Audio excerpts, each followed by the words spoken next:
안녕하세요, 여러분. 가볍게 시작해서 판단을 남기게 되는 홍씨의 자동차 수다, 홍수 시간이 돌아왔습니다. 빠바바밤빠밤. 홍수는 편안하게 듣는 팟캐스트이고요. 오늘의 주제는 중국차입니다. 단순히 중국차가 좋다, 나쁘다가 아니라 현 시점에서 중국차를 어떠한 관점으로 보아야 될지 이야기를 나눠보도록 해보겠습니다. 그리고 오늘은 홍수 특집답게 정말 모시기 어려운 두 분을 모셔보았는데요. 제가 평소에도 정말 존경하는 선생님이십니다. 먼저 나팩터, 나윤석 자동차 칼럼니스트님과 제이슨류 단넷의 류청희 자동차 평론가님을 모셔보았습니다. 외모가 나이를 10년 앞서가는 자동차 평론가 류청입니다. 우리는 나이는 좀 들었지만 철은 안 들었어요. 존경 이런 얘기 하지 말고 우리 잘 놀아봅시다. 알겠습니다. 백백 토크 지금 하시고 계시잖아요. 사실 저는 백백 토크의 애청자예요. 정말 어려운 걸음 해주셔서 감사드립니다. 쉽다니까요. 불러주셔서 고맙습니다. 자, 그럼 오늘의 첫 번째 화두입니다. 최근 중국차의 국내에서 높은 실적 등 예사롭지 않은 지표가 많이 보이고 있는데요. 예전 중국차와 현 시점 중국차, 뭐가 가장 다르게 느껴지시나요? 저는 전에 폭스바겐 그룹에서 일을 했었잖아요. 그리고 폭스바겐 브랜드가 중국에서 아주 사업을 잘 했었죠. 그래서 한 20년 전에 우리나라에 비공식적으로 중국산 폭스바겐 차들이 넘어왔던 적이 있었어요. 그래서 동남아 딜러들, 수입상들이 와서 우리나라에서 중국산 차 이 정도면 사가서 팔만하냐? 근데 그때만 해도 멀리서 보면은 곧잘 만든 차 같은데 가까이 가서 보면 왜 저렇게 이빨 사이에 틈이 많지? 그랬던 수준 차이가 확실히 있었어요. 그러니까 우리나라 차가 차면은 그때 폭스바겐 중국산 차는 달구지 같은 느낌? 그랬는데 이제는 아니잖아요. 차 대 차잖아요. 그것만으로도 이미 무서운데 전기차는 걔네가 제일 많이 해봤잖아요. 그게 진짜 이제 미래를 보면 참 무섭겠구나 라는 생각이 드는 것 같아요. 네, 그리고 류청희 선생님은 어떻게 생각하시나요? 예전이라는 게 이제 기준이 언제냐, 사실 그게 좀 중요하고 그에 따라서 좀 얘기가 좀 많이 달라질 수 있을 것 같은데요. 사실 저도 중국 차를 처음 본 게 2000년대 초반에 중국에 여행도 갔었고, 뭐 이제 취재 때문에 가기도 했었고, 이제 그랬을 때 접했던 중국 차들 같은 경우에는 전반적으로 뭐 말씀도 해주셨지만은 후발주자라는 티가 좀 많이 났었죠. 품질이라든가 뭐 디자인은 말할 것도 없고. 여러 가지 측면에서 좀 미숙함이 많이 느껴졌죠. 성장하는 그런 과정이 있었던 시기였기 때문에 그러니까 우리 기준으로 봤을 땐 되게 허접한 차들도 있었지만은 그럭저럭 또 괜찮게 만들었던 차들도 있었고요. 그래서 스펙트럼이 상당히 넓다라는 느낌이 들었는데 물론 지금도 어느 정도 그런 면이 남아 있기는 하지만은 지금으로 봤을 때는 기술적으로나 뭐 여러 가지 측면에서 시장을 선도하는 그런 역할을 하는 그런 위치에 있는 그런 업체들 그리고 제품들도 많이 나와 있다라는 생각이 듭니다. 우리 홍씨님도 이제 중국 가보셨으니까 아실 텐데 중국은 보면은 이제 시내하고 도심하고 이제 변두리 시골 가면은 그냥 수준 차이가 나는 게 아니라 무슨 타임머신 탄 거 같잖아요. 다른 나라 같아요. 네, 그래서 뭐 아주 도심 아주 한복판은 22세기 정도 되는 것 같다가 갑자기 하나 5km만 나가면은 1970년대 거기서 더 나가면은 갑자기 이게 혁명 이전 막 이런 느낌이었는데 요즘은 그 간격이 되게 빠르게 줄어들고 있어요. 그래서 이제는 시골을 가도 우리나라 새마을 운동 하던 시절은 지난 것 같은. 그래서 사실 그게 되게 중요한 게 뭐냐면은 이제는 이 사람들이 시골에서도 차를 살만하구나. 옛날에는 그냥 자전거나 오토바이 타고 다녔잖아요. 그 옛날에 보면 중국 사람들 춘절 그 구정 때 보면은 시골 갔는데 막 수천 킬로를 뭐 우리나라 치면 시티백 슈퍼커브 같은 오토바이에 4식구 같이 타고 막 가고. 근데 요즘은 그런 경치가 없거든요. 그렇게 가면 차로 갑니다. 아니면 고속전철을 타든지. 그러니까 그만큼 이제는 거기도 시장의 기본은 이전에 비해서는 훨씬 잘 갖추어져 있다. 그 부분이 그만큼 이제 자동차를 많이 만들고 많이 팔 수 있는 저변이 됐다라는 거로 그게 진짜 무서운 것 같아요. 그리고 아까 예전에 기준이 어디냐에 따라서 좀 평가가 달라질 거라고 말씀드렸었는데 아마도 그 분수령이 되는 시기가 2008년 베이징 올림픽 전후였던 것 같아요. 올림픽을 앞두고 여러 가지 중국에서도 좀 사회적으로 좀 우리나라 잘 사는 나라처럼 또 보여야 된다. 그리고 실제로도 그 기반 같은 것들을 갖추기 위해서 많이 투자를 많이 했고 법이라든가 뭐 그런 것들도 많이 다듬으면서 소비 수준 자체도 많이 향상이 됐거든요. 그러다 보니까는 소비자들도 차에 대해서 원하는 그런 것들이 많이 높아졌고 거기에 맞는 차들을 만들기 위해서 또 자동차 업체들은 그만큼 노력도 많이 했고요. 그 시점을 전후로 해서 아마 좀 이렇게 중국 자동차들이 좀 급성장을 하지 않았나 그런 생각이 듭니다. 이렇게 말씀을 듣고 보니까 중국 자국 내 발전과 더불어서 우리나라를 비롯해서 뭐 수입되는 온도 자체가 달라졌다라는 쪽으로 들리거든요. 그러니까 이게 아까 말씀드렸던 것처럼 20년 전만 해도 정말 자동차라는 걸 봤을 때는 수출할 만한 수준이 안 됐던 게 사실이었어요.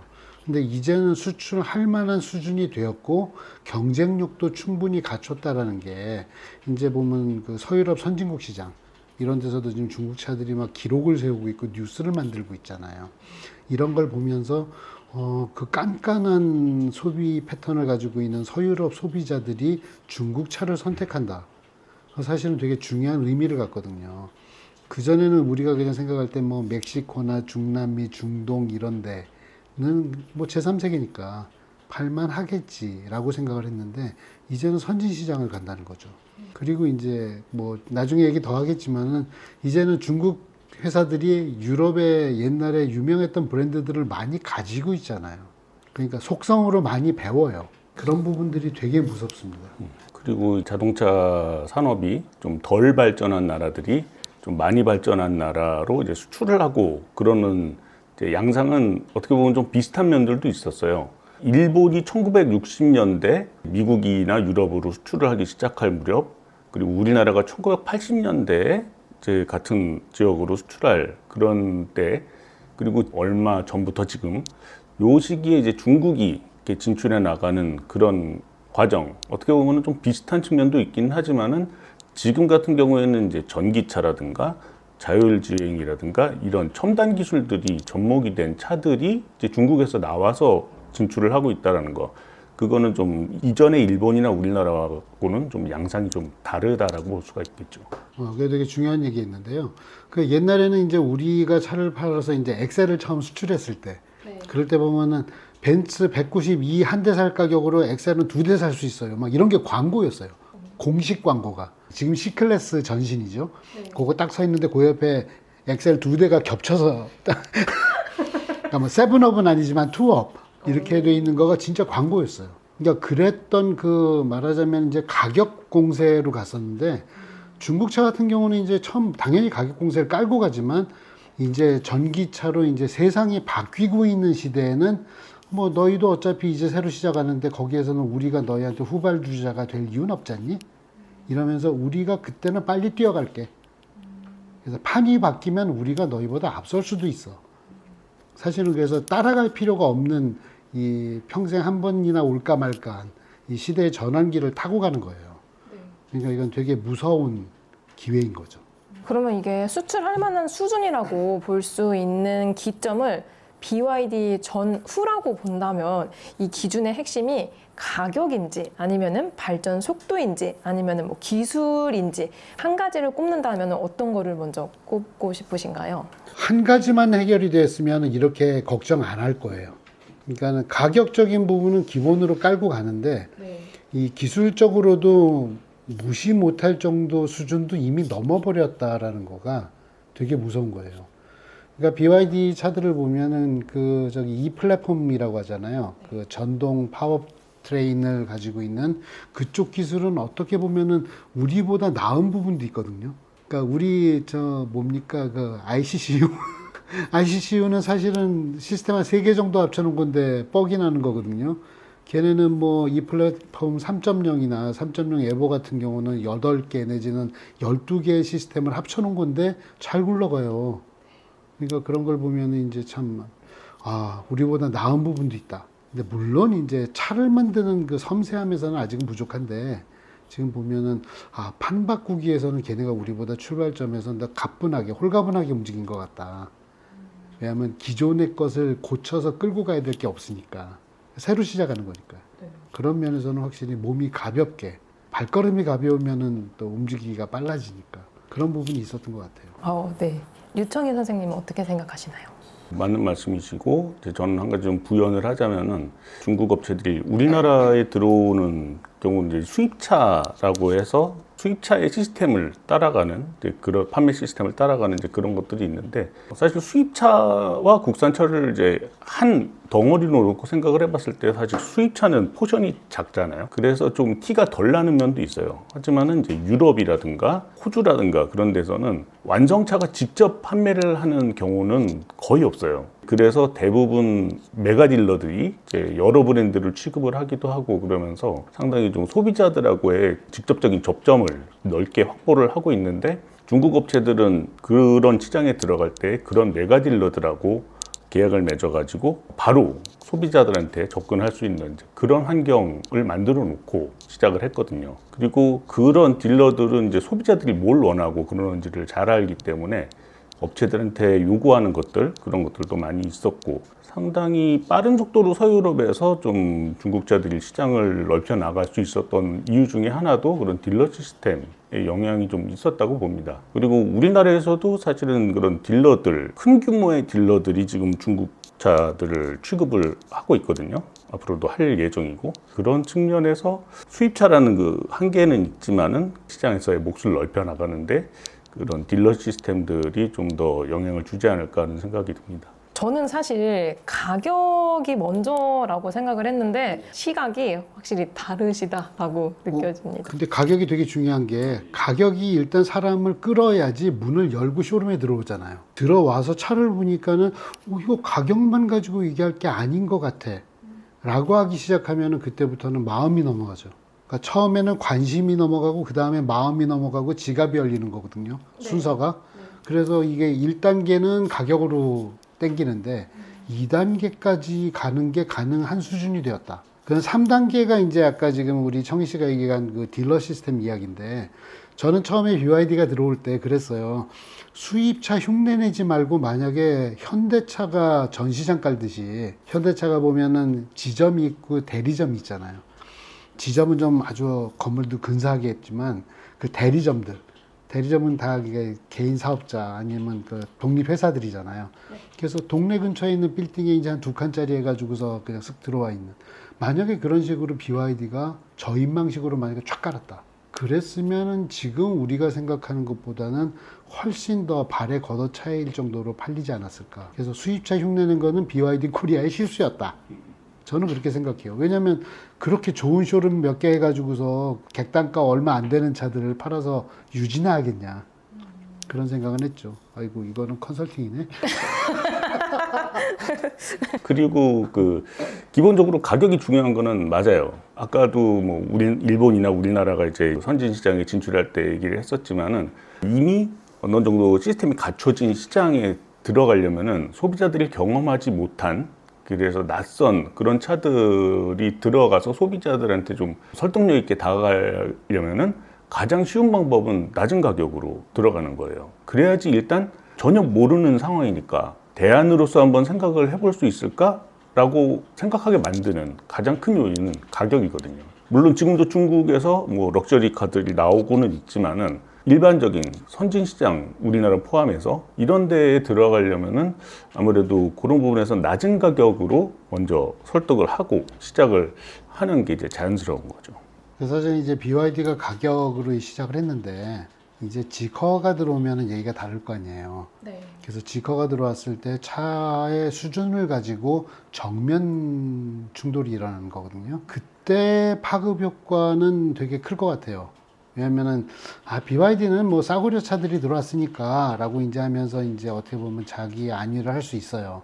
근데 지커가 들어왔는데 이게 이러면은 이거 큰일 났는데, 이러면은 뭐라 그럴까, 자기가 마음의 위안을 가질 수 있는 방법이 없어지면, 그러면은 여러 가지로 이제 뭐 애써 외면하더라도 마음속에 불안감, 아니면은 안 사는 척 하면서 쇼룸에 혼자 쓱 가보는 이런 조금씩의 균열이 생기겠죠. 그러니까 그런 부분들이 이제 2라운드가 시작이 된다. 진짜 이야기를 계속 듣다 보니까 돌고 돌아서 그렇지 않나요? 가격으로 가격으로 다시 돌아가는 것 같습니다. 결국 값이 싸다는 이야기에 더해서 기술과 시장에 들어가는 방식까지 달라졌다라는 쪽으로 해석이 되고 있습니다. 그러면 이제 네. 두 번째 화두로 한번 가보도록 하겠습니다. 네. 과거에 비해서 뭐 퀄리티라든지 기술적인 부분에서도 많이 좋아진 거는 일단 알겠어요. 근데 막상 네. 내가 소비자 입장에서 내돈내산, 내가 돈을 주고 중국차를 산다 하면은 망설이시는 분들이 굉장히 많으시거든요. 저도 그래요. 그래서 우리나라 소비자가 중국차를 망설이는 가장 큰 이유, 요거는 두 분은 혹시 어떻게 보시나요? 그냥 아주 쉽게 그냥 마데인치나 그러면은 우리가 하대했던 거가 있는 게 사실이잖아요. 근데 그런 거 하면은 솔직히 말해서 지금 아이폰 쓰시죠? 아이폰 어디서 만드나요? 한국 물량은 중국에서 생산되잖아요. 네. 메인 팩토리가 중국에 있죠. 회사는 대만 회사지만. 그런 거예요. 그러니까 보면은 우리가 모르는 사이에 아니면 알게 모르게 애써 외면하는 사이에 중국 제품들이 저가 제품뿐만 아니라 이제는 고부가 가치 하이테크 제품들까지 이미 많이 들어와 있어요.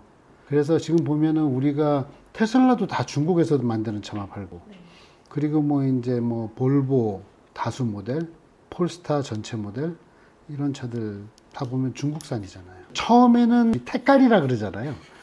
그래서 그 브랜드를 위장을 해서 중국산들이 들어오면은 애써 외면하면서 중국산을 샀어요. 그랬는데 이제는 BYD는 그냥 중국 브랜드가 중국차 가져온 거예요. 그랬는데 이게 처음에는 조금 주춤했잖아요. 그러더니만은 이게 C라이언 7 딱 들어오고 난 다음에 수입차에서 전기차 랭킹 3위를 바로 찍어버렸어요. 이거 되게 중요한 메시지인데, 자동차를 지가 좋아서 사는 고관여 고객들 같은 경우에는 누가 뭐래도 지가 사고 싶은 거 사요. 그런데 C라이언 7 같은 경우에는 이 전기차 시장 쪽에서는 그래도 보편적인 저관여 고객들이거든요. 이런 사람들은 사실은 남 눈치 봅니다. 자기 주관이 강한 편은 아니기 때문에. 그랬는데 이제는 이거 샀다고 내가 욕 들어먹을 정도의 위험한 선택은 아니구나. 그리고 야, 쟤도 샀대. 그럼 그 다음에 그래? 그럼 나도 사도 되겠네? 이런 식으로 해서 그게 이제 뚝이 무너지는 거예요.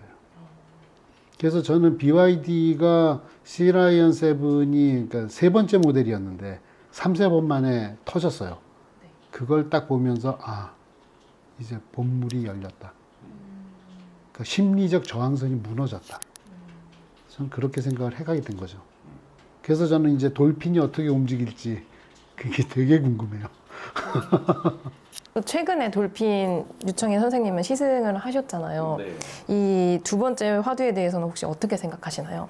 사실 뭐 저도 최근 중국차는 이제 작년에 들어온 BYD를 접한 게 뭐 거의 전부나 마찬가지라서 접하기 전에 그런 생각하고 접하고 나서의 생각이 좀 많이 달라졌어요. 제 경험을 비춰서 생각을 해보면은 일반적인 소비자들이 왜 아직 중국차를 선택하는 걸 좀 망설이나 뭐 이런 이유들이 좀 대충 정리가 되는데, 첫 번째는 사실 좀 정서적인, 아까 말씀하셨던 그 중국산, 중국 브랜드 이런 거에 대한 좀 안 좋은 이미지, 그런 것들, 그리고 좀 지정학적이거나 뭐 정치적인 좀 그런 그 배경, 이런 것들 좀 의식하는 소비자들이 있다라는 이제 그런 점이 하나 들 수가 있을 것 같고, 두 번째는 우리나라 소비자들이 접해보지 못했기 때문에 평가의 기준점이 부족한 거죠.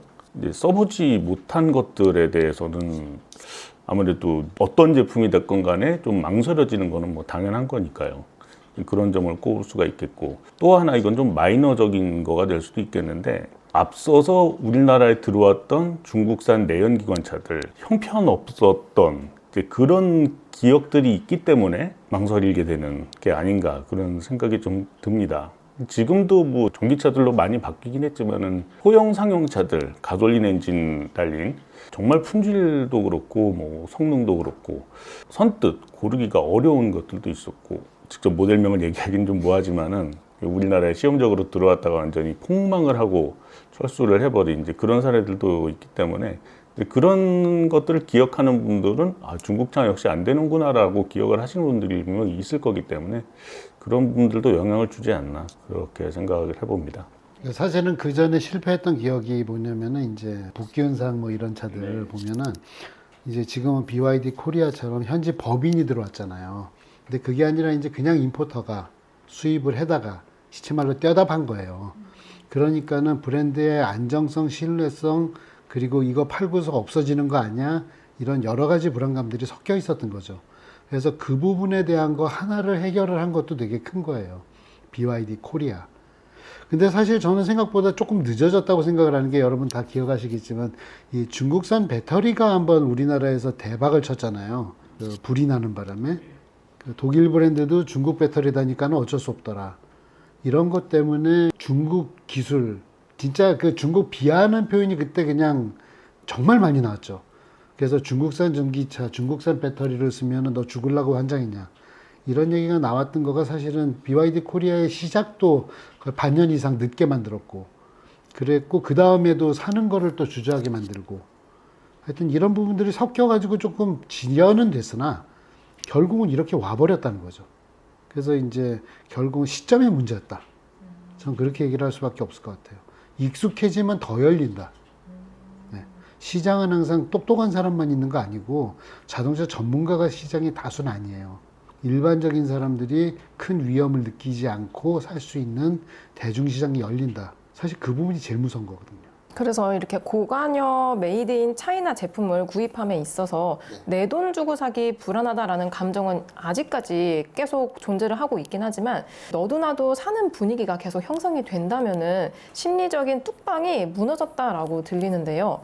그렇게 된다면은 이러한 심리가 자동차 영역의 중저관여 가격대의 차량에서만 통할지 아니면은 고관여, 즉 가격이 높은 차량에서도 통할지 어떻게 보시나요? 아까 청희 씨도 얘기를 했듯이 우리나라 차도 미국 시장에 나갈 때 가격만 가지고 승부를 하고 그랬었는데 나중에 가서 지금은 가격만으로 승부하는 거 아니잖아요. 네.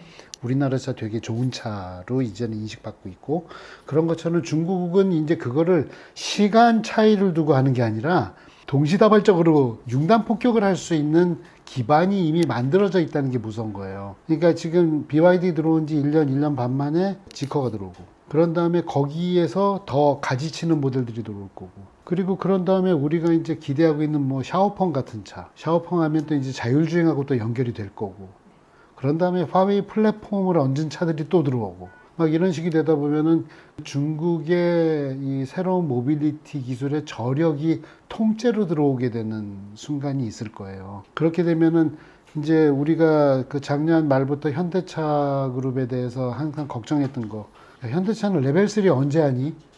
이런 이야기가 그때 가면은 우리가 수비해야 되는 화두가 돼버릴 거라는 거죠. 그래서 그런 부분들이 뚝이 터지면 그런 게 되게 무서울 거예요. 왜냐면 걔네 많이 해봤거든요. 그게 무서워요. 그러면은 류청인 선생님께서는 비싼 중국 차도 통할지 안 통할지 어떻게 생각하시나요? 지금 당장은 어렵겠죠. 물론 아까 말씀하신 대로 그러니까 중국은 지금 그 전방위적으로 맞을지는 모르겠지만은 왜 영화 제목 중에 뭐 에브리띵 에브리웨어 올 앳 원스 그런 제목의 영화가 있었잖아요. 그 중국 자동차 산업은 그런 거를 실제로 자동차 쪽에서 구현을 할 수 있는 이런 상황이거든요. 다만 이제 소비자들이 시장에 따라서 받아들일 수 있는 그런 영역이라든가 그런 한계치 그런 것들은 다 다르기 때문에 우리나라에서는 아직 그게 안 맞는다라고 생각을 해서 아직 들어오지 않고 있는 것 뿐이고 실제로 우리나라에 들어오는 차들 말고 중국 내수용으로 만들어지는 차들은 거의 뭐 자기네들은 뭐 거의 뭐 롤스로이스나 무슨 뭐 렌지로버 그런 차랑 비교할 수 있는 그런 수준의 차들도 내놓고 있다고 얘기를 하고 있고 실제로 나오고 있잖아요. 이제 그런 것들이 만약에 기본적으로 우리나라에서 소비자들이 중국 차에 어느 정도 익숙해진다. 그리고 아까 말씀하셨던 대로 지커 브랜드가 우리나라에서 어느 정도 자리를 잡게 된다. 그렇게 되면은 어느 정도 시간이 흘러서 소비자들이 익숙해진 다음에는 진짜 중국에 얘기하는 럭셔리 브랜드 차들도 충분히 우리나라에 들어올 수 있는 여지는 분명히 있을 거라고 봅니다. 네, 그러면 나 선생님께서는 현재 시점으로 중국차에 대한 불안감은 품질이 문제라고 보세요? 아니면은 서비스라든지 아니면은 뭐 브랜드 아니면 이제 중고가, 감가 같은 신뢰 문제라고 보시나요? 일단은 제일 중요한 거는 대중시장에서 마켓 쉐어를 가져가려면은 서비스 네트워크하고 세일즈망이 중요해요. 근데 현재는 이제 수입차 같은 형태를 취하고 있잖아요. 그러면 쇼룸 하나가 해낼 수 있는 판매량이나 그리고 워크숍 하나가 핸들링할 수 있는 차량의 대수는 제한적이거든요. 그래서 이제 만약에 중국차가 진짜 우리나라 자동차 시장의 수입차 시장이 아니라 우리나라 전체 자동차 시장에서 의미 있는 정도의 물량으로 가겠다 하면은 아까 제가 처음에 말씀드린 것처럼 현대차를 흉내내는 정도의 치밀한 조밀한 이제 네트워크를 짜는 거. 저는 그게 제일 중요할 거라고 봐요. 왜냐면 우리가 삼성전자 제품 사고 뭐 현대차 사는 이유 중에 뭐 차가 좋아서 제품이 좋아서도 있지만 AS가 편하다는 거 되게 중요하거든요. 그러니까 난 모르겠고 가다가 차가 섰는데 내가 움직이지 못하는 거 이거는 못 참아. 근데 이게 고관여 고객들 같은 경우에는 움직이지 못해도 나 이 차 갖고 있는 거가 좋아서 샀어. 이게 되게 다르거든요. 그래서 중국차가 지금 이제 대중적인 브랜드로만 남아 있으면 네트워크가 받쳐주지 않으면 못해요. 그런데 이제 프리미엄 시장으로 넘어간다. 그래서 뭐 우리 보면은 물 위에 뜨는 차도 있고 막 제자리에서 점프하는 스포츠카도 있고 막 별거 다 있잖아요. 네. 만약에 그런 이제 좀 기호품적인 성격을 갖는 감성적인 만족도가 중요한 모델들이 우리나라에서 자리를 잡는다. 그렇게 되면 그 시장은 조금 더 다른 시장이 되겠죠. 지금 현재 봤을 때는 이 대중시장부터 시작을 했으니까 이제 네트워크 갖추는 게 먼저일 것이고, 그런 다음 프리미엄 모델은 이제 직화가 되면 그 다음에 아마 지금 수입차 시장에서 우리나라 독삼사 브랜드들이 하고 있는 그런 형태의 비즈니스에 강력하게 도전을 하지 않겠냐. 사실 가장 큰 게 독일 차들은 공장 들어가면 부품이 하나서 한 2달 자고 그러는 경우들도 꽤 있거든요. 근데 중국이 무서운 거는 물류가 정말 가깝다는 거예요. 그런 부분에서 여러 가지 장점이 있어서 뭐 물론 저항은 있겠지만 사람이 가랑비에 옷이 젖거든요. 그래서 저는 그런 게 시간 문제일 거다라고 생각을 합니다.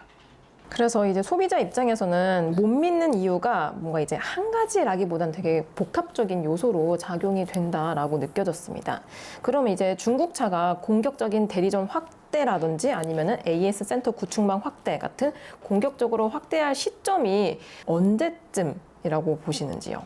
저는 BYD 같은 경우는 현재 모델 라인업이 특히 이제 돌핀과 아토3, 시라이언 같은 모델들이 주력으로, 근데 지금 보면 돌핀이 판매량을 많이 차지하게 될 확률이 있거든요. 지금 우리도 보면은 캐스퍼 일렉트릭이라든지 레이 EV 같은 차들이 1년에서 2년 기다려야 살 수 있잖아요. 그런데 돌핀이 그거보다 저렴한 가격에, 저는 이런 표현 잘 쓰는데 그냥 스레바로 쓰기 편한 차, 이런 차로 돌핀이 많이 들어온다면, 그럼 지금처럼은 AS 못 하거든요. 그렇다 그러면은 뭐 직접 직영을 하든 아니면은 뭐 어디 계약을 해서 네트워크를 굴리든 서비스 네트워크는 확장을 해야 돼요. 그리고 뭐 인도하는 거는 오히려 테슬라처럼 주차장 빌려놓고서 한꺼번에 확 인도할 수도 있고, 지금처럼 의리의리한 쇼룸에서 수입차처럼 인도하는 거 포기하고 그렇게 할 수 있는데, 서비스 네트워크는 갖춰야 되는데 제가 볼 때는 빠르면 금년 하반기, 늦어도 내년 중에는 이루어져야 될 것이다. 돌핀으로 제대로 팔고 싶으면 저는 그렇게 생각을 합니다. 류청희 선생님은 어떻게 생각하시나요? 서비스 네트워크 중요하죠. 어떤 중국차가 들어오기 전에 기존 수입차 시장에서도 어떤 메이커들 간의 이제 판매가 상당히 좀 공명하게 갈리게 된 이유 중에 하나가 소비자들의 서비스 경험이거든요. 벤츠, BMW가 수입차 시장에서 거의 많은 부분을 차지하고 있는 이유가 뭐 차가 좋아서 그런 것도 있겠지만은, 사실은 서비스 네트워크가 그나마 수입차 중에서는 되게 편하게 접근할 수 있기 때문이라는 생각이 들거든요. 안 그런 업체들이 가면 갈수록 좀 더 어려워지는 거고요. 마찬가지로 이제 중국 자동차 업체들도 이제 우리나라에 들어와서 뭐 비슷한 이제 케이스를 생각을 하고 전략을 이제 꾸려 나가겠지만은, BYD 같은 대중차 브랜드일수록 그런 부분들을 좀 더 그러니까 판매량이 늘어나는 대로 확장을 해야 될 거고, 안 그렇고 뭐 프리미엄 브랜드라 그러면은 조금은 좀 그렇게 아주 많이 넓힐 필요까지는 못 느낄 수도 있겠죠. 그런데다가 만약에 이제 전기차에 집중을 한다고 하면은, 전기차는 아무래도 좀 특별하게 뭐 사고라든가 자체적인 고장 뭐 이런 게 아니라 그러면은 서비스 센터 들어갈 일은 그렇게 많지는 않으니까요. 그런 부분들을 골고루 고려를 해보면은 판매량이 급증한다는 거를 전제로 했을 때 어떤 시점을 기준으로 해서 크게 늘어나지 않을까 이렇게 생각을 해봅니다. 그러면 혹시 예상되는 기간이 있으실까요? 올해는 지나가 봐야 될 것 같아요. 다른 브랜드들이 진출하는 것도 영향을 좀 줄 것 같고 전기차에만 포인트를 맞춰서 생각을 한다고 하면은 앞으로 뭐 레가시 자동차 업체들도 새 모델들을 내놓긴 하겠지만은 테슬라가 또 어떤 전략을 가지고 나올지는 좀 모르니까요. 그런 부분들은 어쨌든 올해 정도까지는 좀 흘러가는 것들을 봐야 그 다음에 어떻게 전개가 될지 좀 알 수 있을 것 같습니다. 테슬라는 진짜 금년이 어떻게 되는지 진짜 관건이에요. 지금 작년하고 금년하고 차 판매되는 숫자를 보면은 그 차 총 등록 대수라고 하죠. 총 보유 카팍이라고 하는데 그 카팍이 10만 대를 휙 하고 넘어갈 거거든요. 그렇게 되면은 이게 지금 벤츠나 BMW가 가지고 있는 서비스 네트워크 정도를 가져야 되는 수준이 돼요. 근데 현재는 수도권에 지금 2개인가밖에 없고 지방에는 없어요, 아예. 그리고 바디앤페인트 하는 BP샵이라고 하는 그 사고 처리를 할 수 있는 샵들도 수도권에만 있고 이렇기 때문에 지방에서 테슬라 사고 난다 그러면 서울로 떠서 옮겨야 되거든요.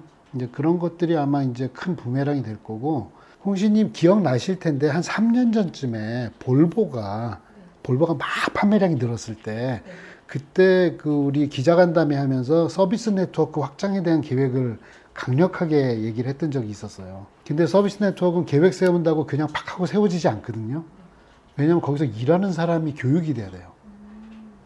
그래서 저는 볼보가 성장을 하다가 정체됐던 이유 중에 사실은 서비스 네트워크의 충분한 보충이 질적으로나 양적으로나 마음만큼 안 됐던 거. 게다가 거기 폴스타가 같이 올라탔죠. 하여튼 그런 부분들 때문에 생겼었던 서비스의 정체도 상당히 큰 문제가 되었을 거다라고 생각을 해요. 그래서 저는 돌핀을 팔면서는 서비스 어디서 받으실 수 있어요? 집 앞에 가셔도 돼요? 라는 얘기를 미리 할 수 있었어야 된다고 생각을 해요. 왜냐면 그럼 그렇게 사는 차거든요. 그러면 아까 류창희 선생님이 말씀하신 거에 덧붙여서 딜러사에 조금 연관지어서 한번 질문을 드려볼게요. 공격적인 확장이라면은 독삼사 같은 그런 다양한 딜러사 동원도 혹시 예상이 되시나요? 이미 뭐 BYD는 상당히 많은 딜러사를 갖추고 있고 판매를 더 적극적으로 할 생각이라든가 그래야 되는 뭐 이유가 있다 그러면은 좀 더 딜러 네트워크가 더 확장할 수도 있겠죠. 그러니까 다른 딜러가 뭐 참여를 한다든가 뭐 그런 식으로 확장을 할 수도 있을 것 같고, 우리나라 들어올 지커 같은 경우에도 이미 커다란, 그러니까 우리나라에서 수입차 쪽에서는 되게 큰 업체들이 참여를 해서 아예 판매 쪽으로 집중을 해서 이렇게 운영을 할 계획을 갖고 있기 때문에 그런 분들 충분히 뭐 확장될 가능성은 있다고 봅니다. 네, 좋습니다. 이제 두 분의 이야기를 들어보니까 올해 지커와 같은 BYD의 성과에 따라서 달라진다라고 볼 수 있을 것 같은데, 그러면 올해 BYD 그리고 지커 혹시 어떻게 되실 것 같나요? 저는 지커하고 BYD는 나눠서 생각해야 된다고 생각해요. 임무가 다르거든요. 그러니까 우리가 지금까지 얘기했듯이 BYD는 그 현기차 시장, 대중시장으로 뛰어들어가는 브랜드예요. 그런데 지커는 이제 독삼사를 겨냥하는 브랜드예요. 아마 가장 가깝기로는 같은 집안 브랜드인 볼보나 폴스타하고 경쟁을 하게 될 것이고, 그런 부분에서 집안 싸움이 일어나는 거가 어떤 쪽으로 소비자들 사이에서의 인식의 비화가 일어날지. 자, 한번 생각을 해보세요. 지금 폴스타나 볼보 차하고 지커에서 들어오는 차하고 플랫폼 공유하는 것들이 많아요. 그러면은 이건 이거하고 거의 비슷한 부품들이네. 근데 생긴 것만 좀 다르네. 근데 그렇다 그러면은 굳이 브랜드 값에 내가 더 줘야 되나? 이런 생각을 하는 경우도 생길 수 있고, 아니면은 이게 기본적으로 기술적인 기본이 같다고 하면 그래도 이미 네트워크 깔려 있고 믿을 만한 브랜드 차를 그냥 사는 게 낫지 않을까? 이렇게 생각할 수도 있어요. 그래서 제가 아까 그 인식의 비화라는 얘기를 쓴 이유가 인식이 어디로 튈지를 몰라요. 그래서 저는 이제 지커라는 브랜드가 어떻게 이미 자리 잡고 있는 형제 유럽 브랜드들하고 비교했을 때 자기만의 이미지 메이킹을 잘해서 자리를 잡느냐. 저는 그 부분이 중요할 것 같고, 참고로 말씀드리면은 지커 같은 경우는 처음 들어올 때 뭐 중국 브랜드에 대해서 투자를 하는 부분에 딜러들이 조금 걱정을 하는 부분이 없지 않을 거 아니에요. 그러다 보니까는 지커 코리아는 딜러사들도 지분 참여를 하는 형태로 들어왔어요. 그 소리는 뭐냐면은 네가 포기하지 않으면 우리는 철수하고 싶어도 철수 못한다 라는 사업에 대한 신뢰도를 사업 파트너인 딜러사들한테 이미 주고 시작한 거예요. 그러니까 배수진을 쳤다고 볼 수 있겠죠. 그렇다 그러면 딜러들도 좀 마음 놓고 나름의 투자 계획을 집행하기가 쉽지 않겠냐. 사실 이 부분이 그동안 다른 수입차에서는 안 해왔던 형태거든요. 한성은 조금 다른 얘기고, 하여튼 그랬던 거기 때문에 그런 결기를 보여준 거. 그러니까 B2B 스케일 내에서 이미. 그래서 그런 부분들이 조금 달랐다. 그러면은 영업도 조금 더 적극적으로 할 수 있지 않을까. 왜냐면 투자를 했으니까. 네. 전 그렇게 생각을 합니다. 유청희 선생님도 혹시 같은 의견이신가요? 아니면 다른 의견이 있으실까요? 큰 틀에서는 거의 비슷한 제 생각을 하고 있고요.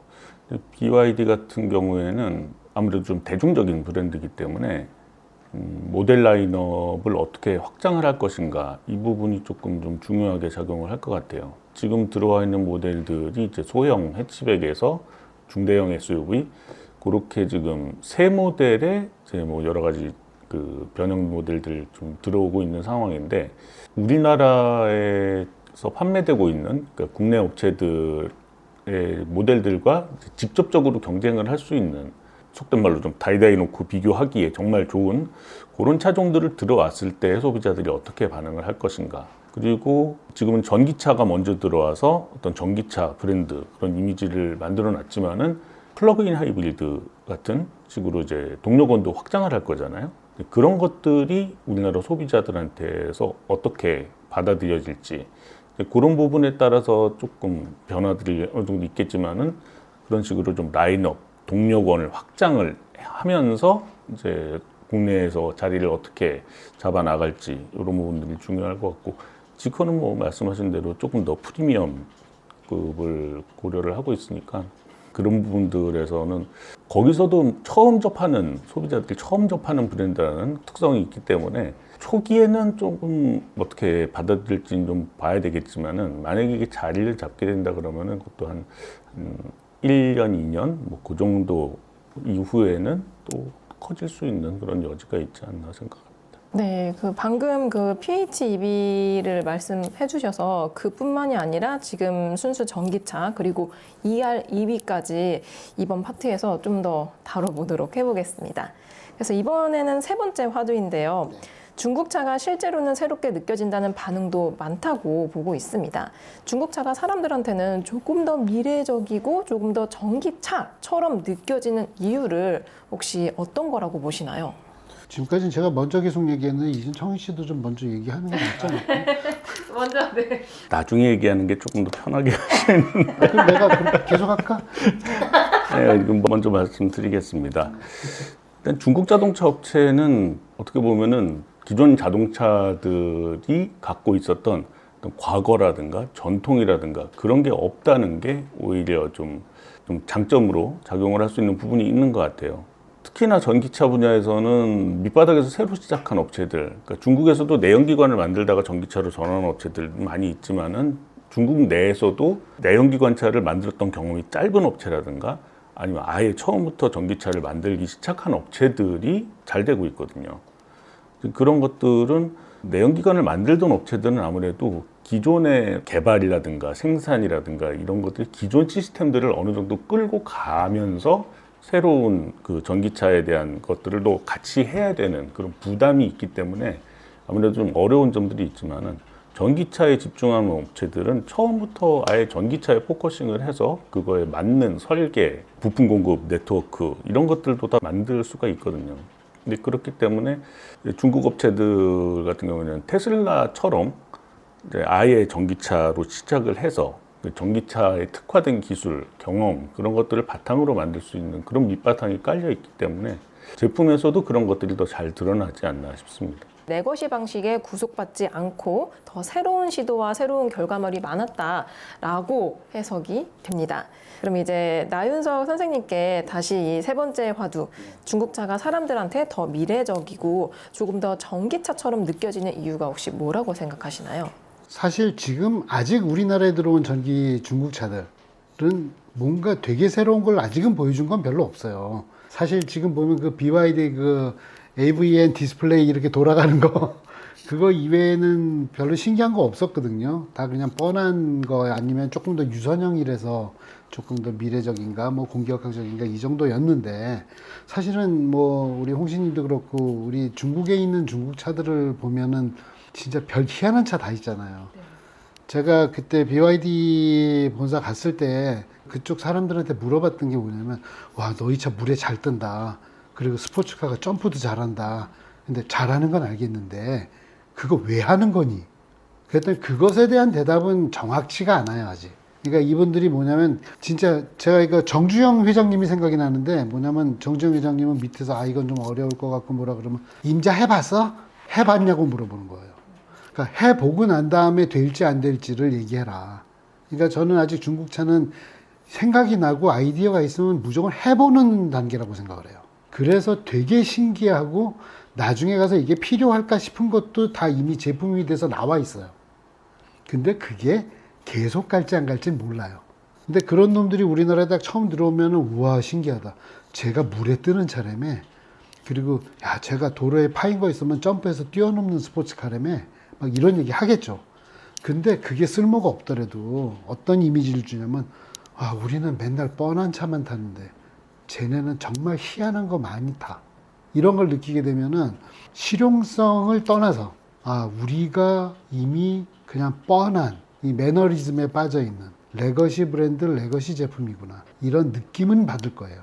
차에 대해서 관심이 있든 없든 간에. 그래서 저는 그거를 해봤어 라는 거가 되게 중국에서 제일 무섭게 가지고 있는 무기다. 전 그게 무섭다고 생각을 해요. 진짜 저도 좀 공감이 되는 게 그 신기한 시도들이 우리나라 이 국산차 브랜드에도 좀 필요하다라고 생각이 듭니다. 사실은 현대차가 레거시 브랜드들 중에는 그래도 새로운 시도를 제일 많이 하는 회사긴 해요. 그래서 살아남을 거라는 얘기를 하는 거고. 저는 이제 야구를 옛날에 했었는데 야구 선수들이 안타를 많이 치려면 타석에 많이 들어서는 게 제일 중요하거든요. 타율 높이는 것보다 꾸준하게 많이 타석에 들어서는 게 제일 중요해요. 그러니까 현대차는 레거시 브랜드 중에서는 타석에 제일 많이 들어서는 부지런한 브랜드예요. 그런데 그럼에도 불구하고 옆집 중국에 있는 애들을 보면은 우와 저 집은 하루에 야구를 10시합을 하네 막 이런 거예요. 근데 그런 게 좀 차이가 있는 거죠. 그래서 아까 세 번째 화두에 가기 전에 살짝 얘기를 하다가 말았는데 중국의 EV, PHEV, EREV 이런 것들이 균형적 흐름이 우리나라에서는 왜 유기적이지 못한다고 생각하시나요? 기본적으로는 업계 전략과 정부 정책이 맞물렸기 때문에 우리나라 같은 경우에는 하이브리드라든가 뭐 그런 전동화 중간 단계라고 생각됐던 그런 것 바로 뛰어넘고 순수 전기차로 가겠다. 그래서 시장이라든가 기술 이런 부분을 좀 선점하겠다. 이런 목표나 과제 이런 것들을 되게 중요하게 여겼기 때문에 좀 그렇게 생각을 하고 진행을 했기 때문에 그랬던 것도 있고 한편으로는 하이브리드라든가 뭐 플러그인 하이브리드 이런 부분에 있어서는 사실 좀 선발주자라고 할 수 있는 토요타가 기술적인 뭐 특허라든가 다양한 것들을 갖고 있었기 때문에 그런 것들을 피해서 그 기술을 구현하기에는 좀 많은 어려움들이 있었죠. 그런 것들도 작용을 해서 좀 그런 면이 생기지 않았나 싶습니다. 전동 파워트레인의 종류별로 다 가지고 있다는 거. 그러니까 우리나라는 청희 씨 얘기한 것처럼 그냥 내연기관차에서 바로 순수전기차로 한 방에 넘어가려고. 그게 이제 우리나라가 패스트 팔로우였다가 퍼스트 무버를 한 방에 기선제압을 하는 그런 이제 우리나라의 속도전을 하려고 했던 거예요. 그런데 이제 세상의 소비자들은 그렇게 한 방에 못 넘어오거든요. 소비자들은 아날로그 스펙트럼입니다. 그러니까 여러 가지 수준의 소비자들이 걸쳐 있거든요. 그래서 그거를 지나가면서 다 끌어안고 가야 되는데 내연기관 타는 사람은 한 방에 이제부터 전기차? 이거는 안 되는 거였던 거예요. 그런데 이제 우리나라에서 보면 PHEV가 조금 나오는 것 같다가 사라졌잖아요. PHEV가 사라진 게 그게 엔지니어 입장에서는 세상에 제일 복잡한 파워트레인이에요. 그러니까 전기차 거도 다 가지고 있어야 되고 엔진차 거도 다 가지고 있어야 되고 그래서 엔지니어들은 문제 생길까 봐 안 하고 싶어요. 그리고 정부 입장에서도 빨리 전기차로 넘기는 게 좋겠다 해가지고 500만 원 있던 보조금을 싹 없애버렸죠. 그러니까 사실은 서둘렀던 거예요. 그런데 중국은 원래 2022년까지는 순수 전기차에만 보조금을 줬거든요. 근데 그 다음부터 NEV라고 해서 뉴 에너지 비클이라고 해가지고 오히려 스펙트럼을 넓혔어요. 보조금의 형태와 양은 줄였지만 PHEV나 EREV도 주기 시작을 한 거예요. 왜 그랬을까요? 그러니까 우리나라도 소비자들이 그렇게 새로운 거 좋아하는데도 못 따라오는데 중국도 따라오기 쉽지 않았을 거고 그 다음 더 문제가 있는 게 우리가 아까 그 중국 시골은 타임머신 타고 가는 것 같다는 얘기 했잖아요. 우리나라는 시골 가도 전기 빵빵하잖아요. 근데 중국의 시골은 가면은 전기차가 한꺼번에 한 세네 대가 충전을 딱 꽂으면 동네가 전기가 다운이 되는. 그러니까 인프라가 후진적인 시골이 많아요. 그런 데에서 전기차, 친환경차를 팔려면 엔진으로도 굴러갈 수 있는 차를 팔아야 돼요. 그래서 작년도에 판매된 걸 보니까는 그 NEV 차들이 한 1600만 대 팔렸는데 1000만 대 정도는 전기차지만 600만 대 정도는 플러그인 자동차, 그러니까 EREV나 PHEV예요. 그렇다는 소리는 전 세계에서 PHEV를 그렇게 많이 만드는 나라는 중국밖에 없거든요. 그게 만약에 우리나라로 들어온다고 생각해보세요. 이제 현대는 내년에 팔겠다고 지금 막 개발하고 있는데 무기를 우리는 그냥 말하자면 청룡연월 또 큰 칼 하나 딱 들고 시합하겠다고 시작을 했는데 저쪽은 뭐 권총에 뭐 장총에 대포에 다 가지고 있는 거예요. 그럼 누가 이길까요? 전술 운용의 유연성에서 차이가 나요. 좀 무섭다고 느껴집니다. 그러니까 너무 쉽게 생각했어요. 중국이 우리보다 차를 파는 게 15배인데 그럼 15배만큼의 경험을 할 수 있잖아요. 근데 진짜 그걸 잘 쓰고 있었던 거예요. 네, 그러면은 전기차와 PHEV 그리고 EREV의 순차적 발전이 아닌 최종 단계라고 할 수 있는 EV, 전기차로 바로 간 우리나라 시장 특성이라고 느껴지는데요. 그러면 이 전기차, EV가 최종 단계가 맞는 건가요? 아니면은 그 과정, 중간 과정은 우리나라에서는 필요가 없는 건가요? 필요는 하죠. 왜냐하면은 아까도 말씀하셨던 것처럼 소비자들이 한 방에 바꿀 수는 없어요. 그러니까 뭐 자동차 업체들도 마찬가지입니다. 사람들이 좀 적응하는 과정이라는 게 필요하고 특히나 전기차 같은 경우에는 인프라를 갖춰야 되는 그런데 시간도 많이 들어가고 비용도 많이 들어가고 그런 것들도 있고 소비자들도 뭐 인프라가 갖춰진다 그러면은 그거를 사용하는 데도 익숙해져야 되고 또는 새로운 동력원을 갖춘 그런 자동차를 쓰는데 그리고 그거에 익숙해지는 대로 좀 시간이 걸리기 마련이거든요. 어떻게 보면 EV 인프라가 뭐 속도가 조금 이렇게 아주 빠르다고는 할 수 없겠지만은 그래도 많이 갖춰져 있는 이런 상황을 생각을 해보면은 빨리 진행될 수는 있을 것 같아요. 하지만은 그것도 우리나라 자동차 업체들의 그 전기차 그 생산 캐파가 좀 따라가지 못하는 측면이 있기 때문에 사실 그 부분에서 조금 좀 걱정되는 부분들이 더 생기는 거죠. 왜냐면은 중국 차들은 공급 능력이 충분하기 때문에 작정하고 들어오게 된다 그러면은 중국 전기차가 우리나라에서 좀 더 빠르게 시장을 좀 차지할 수도 있기 때문이죠. 사실 되게 재미있는 얘기가 하나 있는 게 우리나라가 전 세계에서 전기차 대비 충전소 밀도는 가장 높은 나라예요. 그러니까 우리나라보다 충전소가 차 대수에 비해서 많은 나라는 없다는 거거든요. 그럼에도 불구하고 불안해요. 그 얘기는 뭐냐면 전기차 충전소를 안심할 만큼 까는 거는 사실은 되게 어려운 일이고 어쩌면 불가능할 수도 있다는 거예요. 그러면은 방법은 두 가지예요. 어떻게 전기차를 충전해서 사용을 하면은 당신이 안심하면서도 편안하게 사용할 수 있다고 하는 소비자 교육을 하는 것도 방법이 되고요. 충전에만 의존하는 차의 비중을 어느 정도까지만 만족시키는, 그러니까 충전하지 않아도 탈 수 있는 플러그인 자동차, 이게 PHEV나 EREV잖아요. 이것을 타는 것만으로도 충분한, 그러니까 전기차에 대해서 패턴 교육까지 받아가면서 타고 싶은 정도의 열정이 없는 소비자들도 있잖아요. 네. 그런 소비자들한테도 팔 물건이 있어야 된다는 거예요. 그리고 중요한 거, 배터리에 들어가는 자원들이 되게 비싸잖아요. 그렇죠. 그러니까 차값을 떨어뜨리기 위해서는 결국은 배터리 큰 차만 가지고는 승부가 안 난다는 소리예요.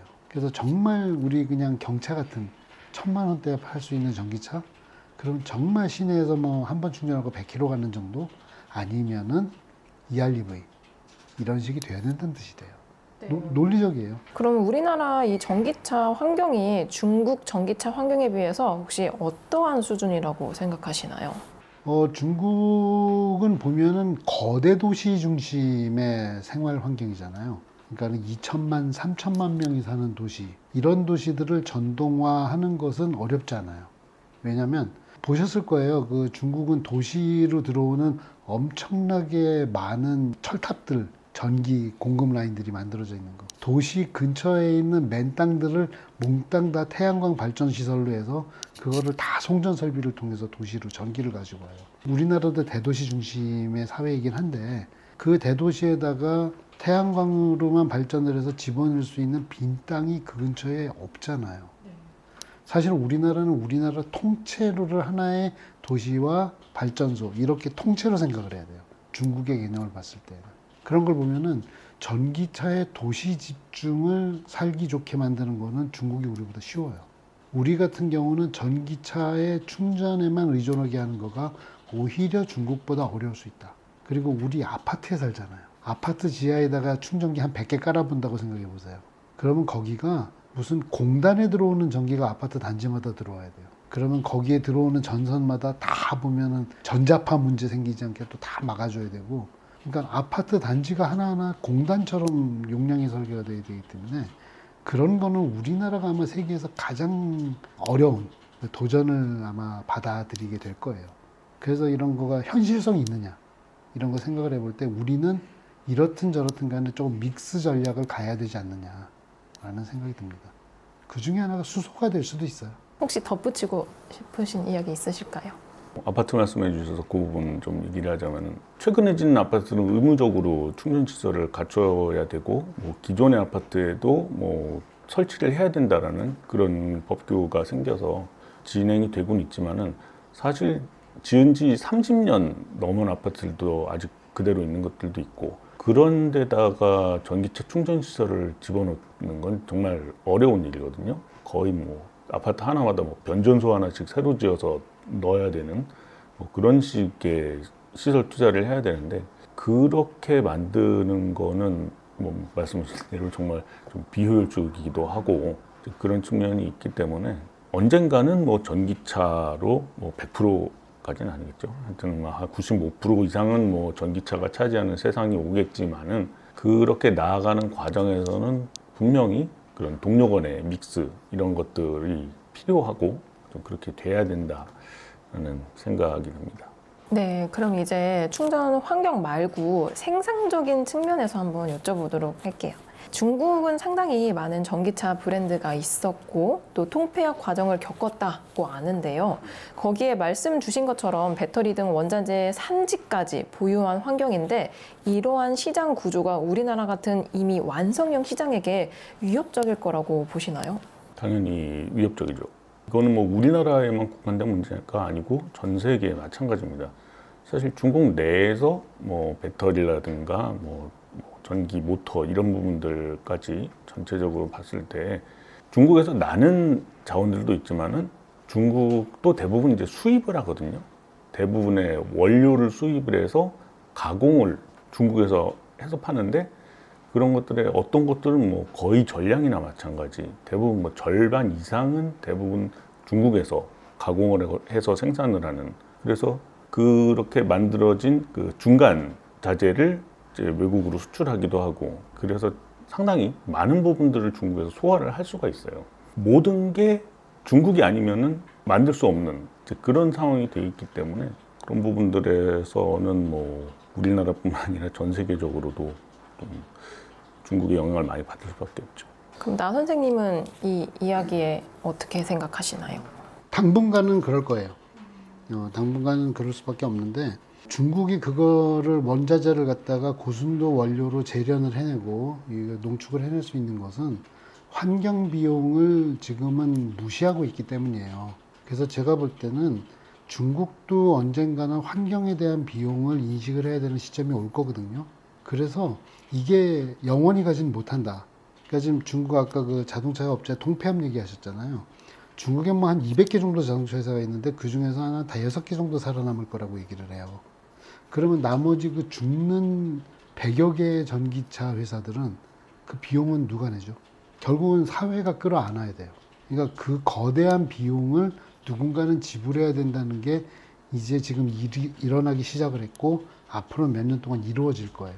거기에다가 이제 그냥 토양이나 물 다 오염시키면서 원자재, 그 원료 농축하고 있는 비용들도 나중에는 비용을 지불을 해야 돼요. 그렇게 되면 지금 현재 가지고 있는 중국의 경쟁력은 그런 언젠가 내야 될 비용들을 뒤로 미루면서 눈 감고 있어서 만들어진 경쟁력이에요. 아무리 중국이 넓고 중국이 그런 걸 할 수 있는 공장과 시장이 있다고 해도 무한정으로 갈 수는 없거든요. 그래서 그런 부분에 대한 비용을 언제 내게 될 것이냐, 더 이상 숨기지 못할 것이냐. 근데 그 순간에 중국이 무너질 때 모든 나라가 같이 무너질 거냐, 아니면 누군가가 대안을 제시할 수 있는 준비가 되어 있을 것이냐. 저는 그 부분이 제일 중요한 거라고 생각을 해요. 그러니까 중국 같은 경우는 지금 보면은 리튬계 배터리로 가는 것이 환경이라든지 이런 부분에 문제가 있다는 걸 알고 있기 때문에 요즘 그 나트륨, 그 소듐 베이스 얘기를 하고 있잖아요. 그러니까 우리나라도 이제 소듐 얘기도 나오고 바나듐 베이스 배터리도 얘기가 나오고 있거든요. 재련 과정이 쉽거나 비용적으로 저렴하거나 환경에 부담이 적거나 이런 재료를 찾을 수밖에 없어요. 그럴 때 우리나라한테도 기회가 있을 겁니다. 그래서 그런 부분에서 아마 제가 생각을 할 때는 중국이 그쪽에 이미 주도권을 잡고 있는 나라겠지만 대안 자료나 대안 기술이 필요해질 때 그것을 최대한 빨리 잡을 수 있는 대안 공급처는 우리나라가 가능성이 높다. 저는 그렇게 생각을 하고 있습니다. 왜 우리나라가 가장 가능성이 높아요? 왜냐하면 우리나라가 이제 3원계 배터리를 이미 잘 해왔고, 그리고 그 3원계 배터리들이 가지고 있는 그 기술적인 정밀도는 LFP 배터리를 중심으로 한 중국보다 훨씬 높아요. 그래서 그런 것들 때문에 만약에 더 정밀하게 만들어야 되고, 사실은 이제 그 환경 비용을 줄인다는 것도 환경의 부담을 줄이면서 물도 덜 쓰고 흙도 오염시키지 않으면서 재련을 할 수 있는 기술이 필요하다는 소리거든요. 그럼 그건 다 고정밀 프로세스예요. 그런 거에서는 우리나라가 중국이 이제 막 하는 거에 비해서 우리가 훨씬 더 섬세한 기술을 가지고 있다. 가지고 있지 않더라도 그쪽 방향으로 발전하는 데에는 우리나라의 현재 그 프로세스가 가지고 있는 특징이 더 어울린다. 이렇게 말씀드릴 수 있는 거예요. 하여튼 중국도 언젠가는 할부값을 내야 됩니다. 혹시 덧붙이고 싶으신 이야기 있으신가요?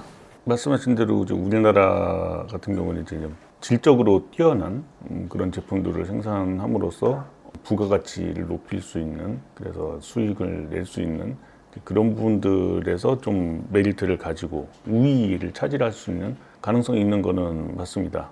하지만은 어쨌든 자동차도 어떻게 보면 좀 대량 소비되는 물건이고 그만큼 또 많은 부품이라든가 원자재 이런 것들이 분명히 또 필요하기 때문에 양적인 측면에 있어서는 어떻게든 대부분 중국이 갖고 있는 그런 인프라나 시스템 이런 부분들이 채우겠죠. 근데 또 중국도 뭐 가만히 있는 뭐 그런 건 아닐 거기 때문에 지켜는 봐야 되겠습니다만은 단기적, 중기적으로는 중국이 차지하는 그런 그 산업에서의 비중 이런 것들은 여전히 좀 영향력이 크지 않겠나 그렇게 생각을 해봅니다. 네. 그러면 이제 하드웨어 발전에는 언젠가의 대가가 따른다, 한계가 있을 것이다 라고 이해가 되는데요. 그럼 이번에는 소프트웨어 측면을 한번 여쭤보겠습니다. 중국차의 소프트웨어, 자율주행 기술 이런 거는 혹시 어떻게 생각하시나요? 일단 이거는 데이터의 양이 좌우하거든요. 요즘 보면은 다 이제 그 딥러닝을 하기 위해서는 DB가 제일 중요한데 중국의 차가 참 많죠. 사람도 많죠. 그리고 상황도 다양하죠. 그러다 보니까는 데이터의 양과 질이 엄청나게 높아요. 그리고 게다가 이제 우리나라나 이제 서방 선진국들이 가지고 있는 뭐 개인정보에 대한 법률 이런 부분들이 느슨하죠. 그래서 데이터를 막 수집을 해도 뭐라 할 수 없는 그러한 부분들도 우리는 절대적으로 따라갈 수 없는 그러한 데이터 수집의 장점이 있어요. 그리고 우리 잘 아시겠지만은 그 BYD 차들이 엔트리 모델부터 고급 모델까지 천신지한 신의 눈 시스템을 다 달잖아요. 그러면 BYD 차들은 모든 차가 어떤 수준이든 간에 데이터를 수집하는 데이터 콜렉터가 됩니다. 지금 테슬라가 지금 그 FSD가 발전을 한 거가 그 테슬라가 가지고 있는 비전 베이스의 그 인공지능이 그 데이터를 받아들여 가지고 그걸 가지고서 학습을 했기 때문에 그것 때문에 그런 거잖아요. 중국은 그거보다 데이터가 더 다양하고 더 많아요. 그리고 현재는 테슬라가 많지만 그걸 추월하는 것은 시간 문제예요. 그리고 테슬라도 중국에 한 150만 대 정도의 차가 있는데 그 차들이 데이터를 미국 서버로 반출하게 만드는 거가 테슬라한테 엄청나게 중요했던 이유가 이런 부분이거든요. 그게 작년까지 안 됐거든요. 이제 지금 되고 있고요. 내가 풀어줬다는 소리가 뭐냐면 테슬라가 데이터 모으는 거 이제는 그렇게 두렵지 않다는 소리예요. 그러니까 중국이 데이터 모으는 양과 속도 그 부분은 되게 무섭다. 전 하드웨어보다 그게 더 무섭습니다. 저도 같은 생각입니다. 사실 중국은 어떻게 보면은 자동차 산업도 그렇고 문화도 그렇고 좀 발전이 더뎠기 때문에 상당히 좀 구시대적인 환경에서부터 최신의 환경까지 골고루 다 섞여 있거든요. 반면에 이제 미국 같은 경우에는 그에 비하면 훨씬 더 현대화된 환경이고 케이스라는 게 되게 중요하고 케이스가 또 다양할수록 학습하기에는 더 좋거든요. 중국에서는 아무래도 좀 그런 정말 스펙트럼 넓은 환경들이 갖춰져 있기 때문에 데이터의 어떤 양도 양이지만은 데이터의 질도 어떻게 보면 높다고 볼 수가 있죠. 그런 부분들이 이제 자율주행 소프트웨어의 어떤 고도화 이런 데에는 좀 영향을 좋은 방향으로 줄 수 있기 때문에 그런 부분에서 좀 위험하고 경계를 해야 될 좀 그런 면이 있다라는 생각이 듭니다. 작년에 갔을 때는 이제는 그 정도는 아니구나라는 걸 봤는데 진짜 몇 년 전까지만 해도 시골로 가면은 버스가 앞차가 막히면 중앙선 넘어서 막 가고 그랬어요. 그러면 알아서 피해야 돼요. 그런 게 중국의 도로 운행 상황이었거든요. 그런 상황을 서방에서는 볼 수가 없잖아요. 우리가 보면은 이제 인공지능들이 판단을 할 때 판단할 수 없는 이 사각지대 그런 걸 이제 코너 케이스나 엣지 케이스라고 하거든요. 그런 상황이 중국의 데이터에는 많아요. 그러니까 아마 서방에서 운전 곱게 하는 나라에서만 모은 데이터로는 절대 대응할 수 없는 그런 데이터들이 중국에서는 아주 많이 모입니다. 그럼 이게 진짜 도로인가 싶을 정도의 데이터까지도 모이고 그리고 여기가 진짜 포장도로인가 싶을 정도의 도로도 다니게 되고 그런 것들이 모이면은 나중에 보면은 그 에러율이 적은 데이터가 되겠죠. 제가 옛날에 그 농담처럼 많이 하던 얘기 중에 하나가 우리나라는 이제 항구 도시 쪽을 가면은 그쪽은 좀 운전들을 좀 험하게 하시는 편이에요. 그래서 뭐 테슬라가 이제 우리나라에서 뭐 FSD를 한다 그랬을 때 그런 항구 도시에서 제대로 달린다 그러면은 이건 인정. 부산항 앞에서 8차선 도로를 막 컨테이너 트럭이 바로 유턴을 해버리는 바람에 버스가 쓰고 버스를 피해서 택시가 도망가요. 그런 곳이 항구예요. 근데 중국은 그런 데가 되게 많고 가보셨으니까 아시잖아요. 중국 가보면 그 시장통에 리어카에 전기 모터 달아가지고 있는 아주 기상천외한 전동 모빌리티들이 있는 거예요. 봤습니다. 네. 정말 종류도 다양하고 그런 것들을 다 감안해야 되는 게 중국 데이터입니다. 그런 것들을 다 처리할 수 있는 소프트웨어적인 지능을 갖게 된다는 거는 그건 엄청나게 똑똑한 기술을 갖게 된다는 얘기죠. 그럼 이 우리나라 브랜드가 지금 따라가기 어려운 게 하드웨어적인 품질인지 아니면 소프트웨어적인 경험일지 아니면 생산이나 환경, 상품 기획 같은 요소일지 혹시 어떻게 보시나요? 하드웨어 개발 부분에 있어서는 우리나라가 떨어질 리는 없다고 생각을 해요. 우리나라는 고도화라는 부분에 있어서는 상당히 앞서 있는 나라이기 때문에 시행착오를 최소화하면서 고정 밀도의 시스템을 구축하는 것은 잘하니까요. 그래서 그거는 문제가 아니라고 생각을 하고 소프트웨어 부분에 있어서는 우리가 이제 자율주행 소프트웨어를 스스로 개발을 하는 것도 가능은 할 거예요. 왜냐하면 이제 우리가 전 세계에서 몇 나라 안 되는 포털을 가지고 있는 나라고 포털은 데이터베이스거든요. 그렇기 때문에 우리도 데이터베이스를 수집을 할 수 있는 그런 기반이 되어 있고 그리고 이제 데이터 네트워크가 잘 되어 있는 나라이기 때문에 가능은 한데 그걸 우리 혼자서만 하는 게 답일까? 그러니까 저는 그 부분에서 현대차라는 세계 3위의 자동차 회사의 시장 파워를 이용을 하는 거가 되게 중요할 거다라고 생각을 해요. 이번에 이제 현대차 그룹이 이제 그 엔비디아 알파마이어를 이제 채용을 하는 쪽으로 지금 가고 있잖아요. 그렇게 됐을 때는 아마 현대차가 알파마이어 군단에서 데이터를 가장 많이 수집할 수 있고 가장 많이 시스템을 구입할 수 있는 OEM이 될 거예요. 그러면 우리가 알파마이어 발전을 좌지우지하고 리드할 수 있는 회사를 가지고 있는 나라가 되는 거겠죠. 그러면은 그거는 안드로이드하고 아이폰 싸우는 것처럼 그런 식으로 되는데 우리 쪽에 삼성이 안드로이드를 이끌고 가듯이 현대가 알파마이어를 이끌고 갈 수 있는 토양이 될 수 있지 않겠냐라는 생각을 합니다. 그 방향이 제 생각에는 우리가 승부를 띄울 수 있는 방향이라고 생각을 해요. 하드웨어적인 측면은 뭐 말씀하신 대로 우리나라가 어느 정도 수준 이상은 충분히 경쟁력을 갖췄다라고 생각을 하는데 소프트웨어적인 측면에서는 좀 반신반의하는 좀 그런 측면이 있습니다. 어떻게 보면은 그러니까 우리나라가 포탈을 갖고 있다는 거를 이제 장점으로 드셨는데 저는 한편으로는 그 부분도 맞는 부분이 있지만은 포탈 때문에 좀 오히려 한계로 작용하는 좀 그런 부분들도 있다라고 보거든요.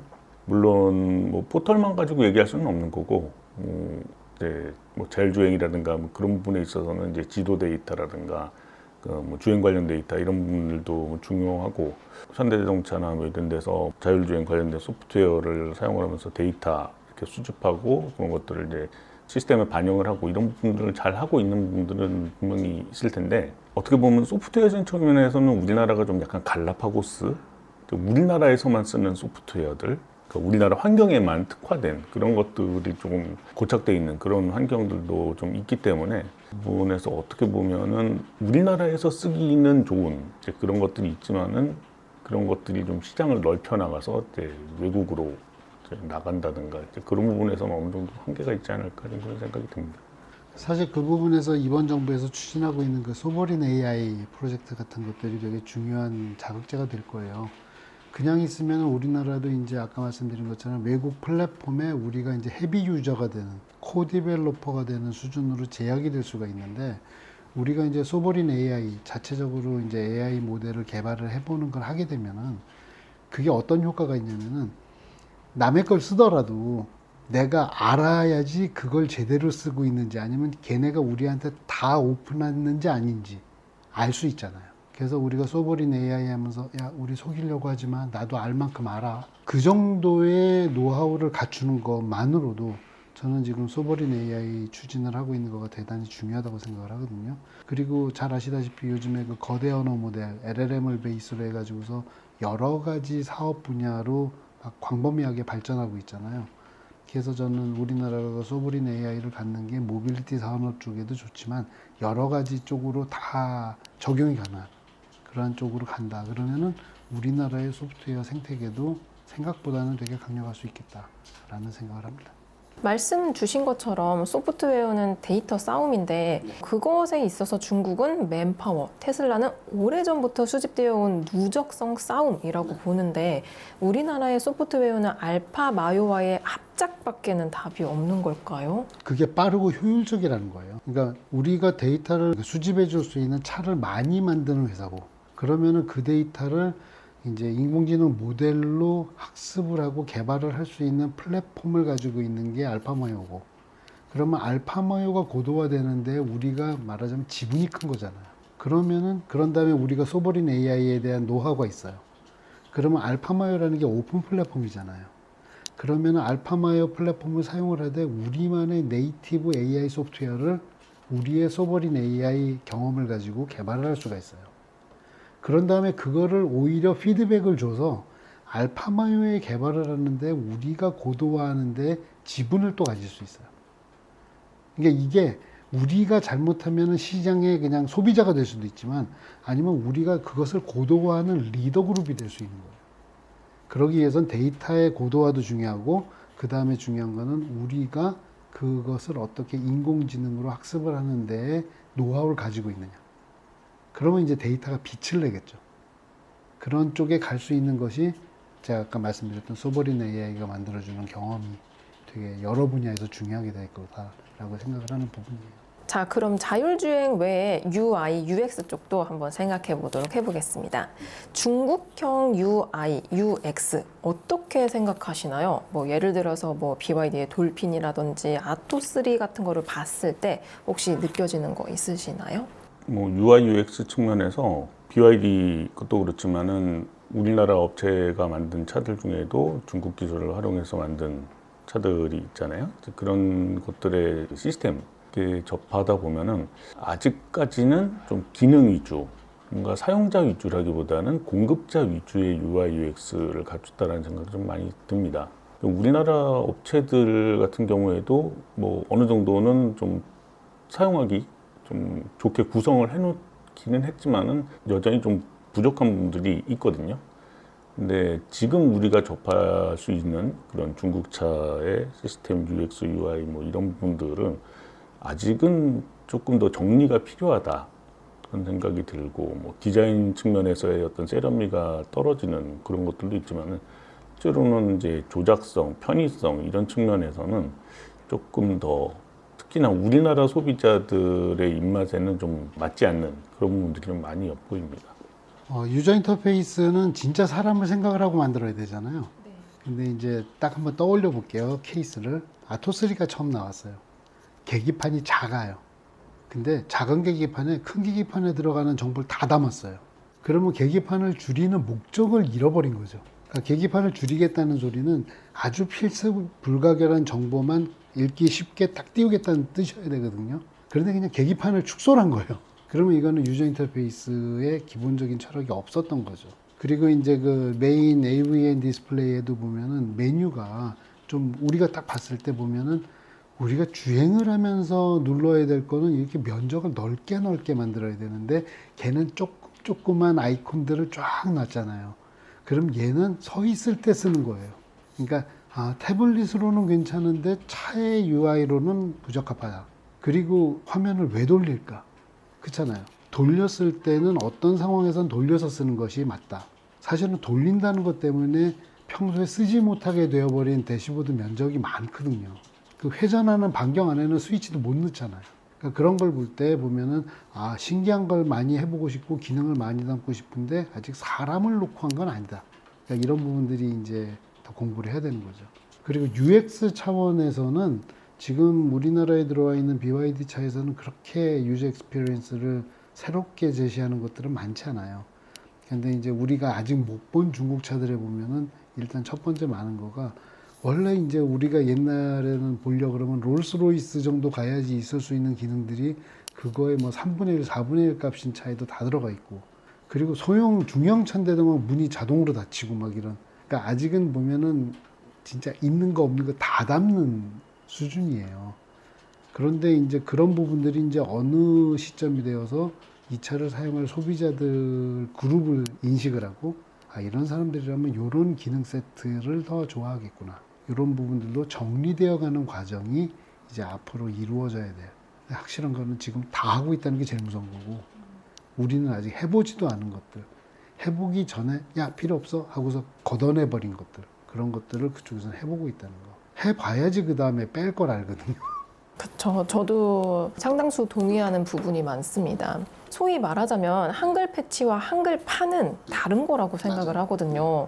독삼사만 보더라도 뭐 UI, UX 뭐 이렇게 하면서 우리나라의 감성에 맞지 않는 게 근근하게 보이긴 하는데, 중국차의 자율주행 수준이 높다고 이러한 UX라든지 UI 이질감을 이겨낼 수 있을 거라고 보시나요? 그건 전혀 다른 얘기예요. 차가 혼자 잘 간다는 게 내가 쓰기 편하다는 뜻은 아니잖아요.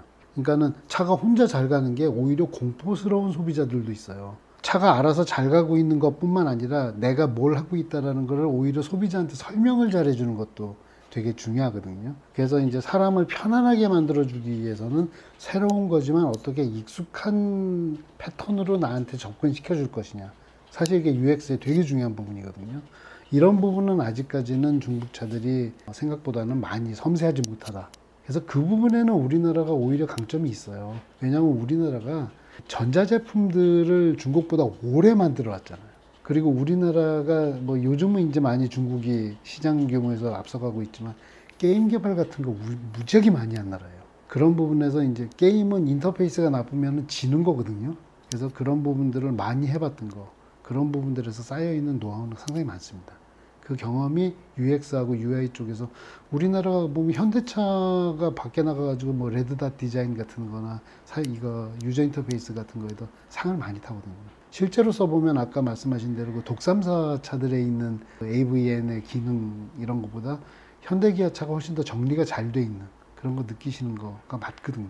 저는 이제 컨설팅을 하니까 많이 질문을 받잖아요. 걔네들 질문하는데 보면은 소비자들을 잊어버리는 경우도 되게 많아요. 그러니까 새로운 거, 어떻게 깔끔해 보이지? 근데 깔끔한데 소비자는 그 사이에서 헤매고 있겠다. 이런 거 되게 많습니다. 네, 그럼 류청희 선생님은 어떻게 생각하시나요? 일반적으로 좀 많이 팔린다? 그런 거는 누구나 다 차를 산다는 얘기잖아요. 그만큼 차를 못 들일 확률이 높다라는 얘기죠. 그런 사람들이 소프트웨어적이라든가 뭐 어떤 기능적이라든가 이런 부분들에 접근을 할 때에도 마찬가지라고 봐요. 단순하게 내가 한번 뭐 설명서를 제대로 읽어보지 않아도 바로바로 어떤 기능을 알아서 조작을 할 수 있는 그런 게 가장 좋은 거거든요. 물론 차에 기능이 많기 때문에 그 모든 것들을 다 그렇게 단순하게 할 수는 없겠지만은 최소한 사람들이 많이 쓰는 기능, 주로 쓰는 기능 이런 부분들이 가장 접근하기 쉽게 만드는 이제 그런 게 이제 UI, UX의 기본이잖아요. 아직까지는 좀 그런 부분에서의 좀 중국 업체들은 좀 경험이 좀 적기 때문에 그리고 새로운 차를 내놨을 때 그런 거 시스템에 반영을 할 수 있는 시간이 그렇게 많지 않았기 때문에 좀 부족하다는 생각이 듭니다. 그러면 그런 부분들도 중국에 워낙에 사람들 많고 경험에 대한 피드백도 받을 수 있는 여지가 많기 때문에 이런 부분도 언젠가는 개선이 되겠죠. 이제 단계적으로 개선이 될 거고. 하지만은 그게 또 우리나라 소비자들, 우리나라 사용자들의 패턴과 사용 패턴과 맞아 떨어질지는 좀 더 봐야 될 거라는 생각이 듭니다. 사실 어떻게 보면 또 그런 부분에서도 무서운 게 소프트웨어 업데이트 기능들이 요즘 많이 발전을 하고 있잖아요. 그런 부분들도 우리나라에서의 데이터를 습득을 하게 된다면은 또 쉽게 업데이트 할 수 있는 부분이니까 그런 부분에 대한 생각도 좀 해볼 필요는 있겠죠. 재미있는 얘기를 좀 해보고 싶은데 앞으로 이제 기능이 많은 것을 다 이제 뭐 터치라든지 버튼으로 하기 어려우니까 가장 아마 사용하기 쉬운 기능은 음성인식일 거잖아요. 중국은 얼마나 머리 아플까요? 지들끼리도 통역사가 필요한 이 방언이 엄청나게 많은 나라인데 그래서 아마 제 생각에는 음성인식은 한자 입력만큼이나 걔네들한테는 엄청나게 큰 허들일 거예요. 그래서 반대로 얘기하면 중국이 음성인식을 성공시키면 어느 나라 가서도 다 쓸 수 있는 그런 인식률이 높은 시스템이 나올 수도 있을 건데 아마 거기 가기 전에 솔직히 말해서 포기하는 회사도 꽤 많지 않을까 하는 생각을 하게 되고요. 그런데 이제 또 한 가지 그러면서도 중국이 참 이건 잘할 수 있겠다 싶은 게 중국이 보면 여러 브랜드가 화웨이 생태계에 들어가 있는 경우들이 많죠. 화웨이는 반도체, 그 AP부터 해가지고서 소프트웨어, 그 위에 들어가는 OS, 그리고 쉘 이런 거 다 개발을 하는 생태계를 가지고 있잖아요. 근데 화웨이는 원래 가전제품 회사예요. 화웨이는 스마트폰도 만들고 태블릿도 만들어요. 그러니까 IT 인터페이스를 많이 만들어 본 회사예요. 그러면 이 회사가 그 경험들을 모아서 표준형 인터페이스를 잘 만들어서 그러니까 우리도 보면 안드로이드 인터페이스 기본에다가 삼성 같은 경우는 원 UI라고 하는 OS 쉘을 입혀서 자기화하잖아요. 아마 그런 식으로 접근을 하게 되면은 화웨이가 안드로이드가 되고 그 위에다가 이 각 OEM들이 쉘을 입히는 형태로 가게 되면은 이 기본적인 설계 사상은 안정적으로 구현할 수 있는 것도 쉽게 빠르게 할 수 있지 않을까 하는 생각도 하게 되네요. 갑자기 너무 많이 얘기했나? 아닙니다. 그럼 한 가지만 더 여쭤보고 마지막 파트로 한번 넘어가 보도록 해보겠습니다. 개인적으로 UX, UI를 선호하시는 브랜드가 어디이고 또 이유는 어떻게 되시나요? 뭐 꼭 자동차가 아니어도 상관은 없어요. 그건 자기가 익숙한 게 제일 쉬운 것 같아요. 그래서 저는 현대기아차가 진짜로 자동차 쪽에서는 UI를 잘 만든다고 생각을 해요. 옛날에는 버튼이었는데 이제는 보면은 그 메인 메뉴는 커다란 버튼이잖아요. 그래서 전체 화면을 한 8개 정도로만 쪼개는 그래서 달리면서 만지기 쉽게 만드는 거. 그리고 메뉴 트리도 이제 자주 쓰는 것들을 운전자에 가깝게 설치하고 홈 메뉴에서도 딱 뭐 세 덩어리로 만들어 가지고서 핵심적인 것들 들어가게 만들어줘. 저는 그게 밑에 보면 위젯 바 같은 거 깔아주는 이 세로 베이스의 시스템에 비해서 오히려 편한 게 아닌가 싶은데, 뭐 이제 플레어스 OS, 플레어스 커넥트 들어가는 차들은 또 다르겠죠. 하여튼 지금 현재 CCOS 베이스 차들이 저는 시스템이 좀 느려서 그렇지 이 유저 인터페이스 차원에서는 되게 잘 만든다라고 생각을 합니다. 저는 개인적으로는 사용하기 위해서 어떤 기능에 접근하는 이런 차원에서는 현대기아가 좋은 편이고, 순수하게 디자인, 구성 이런 측면을 보면은 최신 그 볼보 폴스타 그런 쪽에서 좀 예쁘다, 그런 생각이 좀 많이 들긴 합니다. 볼보 폴스타 같은 경우도 원래는 이게 3페이지가 좌우로 넘어갔었잖아요. 근데 이제 한 페이지로 정리했잖아요. 그러니까 많은 게 좋은 게 아니다라는 걸 이제 안 거죠. 자, 그럼 이제 마지막으로 그렇게 좋아졌다라고 해도 중국차가 우리나라에서 끝내 못 넘을 수도 있는 마지막 장벽이 혹시 뭔지 생각하시는 거 말씀 주시면 좋을 것 같습니다. 아까 초반에 아마 얘기를 했던 것 같은데, 소비자 전체가 다 그렇다라고 얘기하기는 어렵겠지만은 또 우리나라가 갖고 있는 어떤 지정학적인 상황이라든가 소비자들의 어떤 정치적인 성향에서 중국이라는 또 국가적 제품에 대한 그런 이미지들에 대한 부정적인 인식들이 있는데, 그런 인식을 갖고 있는 분들의 생각까지 돌려놓기는 좀 어렵지 않을까 이런 생각이 좀 듭니다. 근데 그런 부분들도 어떻게 보면 좀 세월이 흐르면서 어떤 주 소비자층의 세대가 바뀐다든가 하면은 좀 달라질 수 있고요. 제가 어떤 자동차 업계 관계자분들한테 이제 들은 얘기 중에 하나가 뭐냐면은, 유럽에서도 중국 차들이 막 집중적으로 들어올 때 소비자들한테 좀 그런 중국 제품에 대한 부정적인 어떤 선입견, 인식 그런 것들이 있었는데, 그런 소비자들은 좀 나이가 어느 정도 있는 기존의 어떤 자동차에 좀 익숙해 있는 그런 소비자들이 대부분이었다고 해요. 그런데 오히려 젊은 소비자들 같은 경우에는 제품의 국적에 대해서는 크게 생각하지 않는다, 그런 얘기를 들었거든요. 우리나라도 크게 다르지는 않을 거라고 봅니다. 뭐 아까도 여러 번 얘기 나왔지만은 중국에서 만든 제품도 우리가 정말 많이 써봤잖아요. 물론 대륙의 기상, 밈에서도 볼 수 있지만 얼토당토하는 막 이상한 그런 제품들도 있었지만은, 또 대륙의 실수라고 해서 정말 좀 가성비 좋고 품질 좋은 그런 제품들도 많이 나왔잖아요.